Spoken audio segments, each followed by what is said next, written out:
Tollywood star hero power star Pawan Kalyan గారు ఆంధ్రప్రదేశ్ రాష్ట్ర రాజకీయాల్లో చేసిన సంచలన విజయాన్ని గురించి చాలా మంది ఇప్పటికే చర్చించుకుంటున్న విషయం మనకందరికీ తెలిసిందే. ముఖ్యంగా 2024 అసెంబ్లీ ఎన్నికల సందర్భంగా గత ప్రభుత్వాన్ని గద్దె దించుతామని పవన్ కళ్యాణ్ గారు అన్నారు. చెప్పినట్లే చేసి వైసీపీని గద్దె దింపి ఈరోజు జనసేన పార్టీ కూటమి ప్రభుత్వం ఏర్పాటు చేసిన విషయం విదితమే. కూటమి ప్రభుత్వం ఈరోజు ఆంధ్రప్రదేశ్లో ప్రభుత్వ పాలన కొనసాగిస్తుందంటే దానికి ప్రధాన కారణం మన పవన్ కళ్యాణ్ గారు. మరోవైపు కేంద్రంలో కూడా పవన్ కళ్యాణ్ గారి క్రేజ్ చూస్తే అందరూ షాక్ అవ్వాల్సిందే. మరోవైపు పవన్ కళ్యాణ్ గారి గురించి రాజకీయ నాయకులు స్పందిస్తూ ఉండగా తాజాగా రఘురామకృష్ణరాజు గారు స్పందించారట.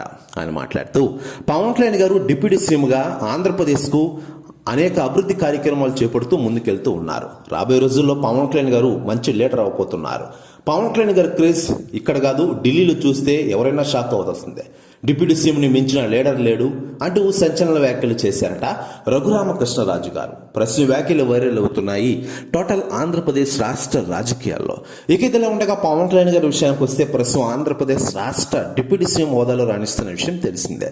గతేడాది జరిగిన అసెంబ్లీ ఎన్నికల్లో పిఠాపురం నుంచి అత్యధిక మెజారిటీతో గెలిచి రోజు ఆంధ్రప్రదేశ్ రాష్ట్ర డిప్యూటీ సీఎం హోదాలో ప్రజలకు సేవలు అందిస్తున్నారు మన పవన్ కళ్యాణ్ గారు.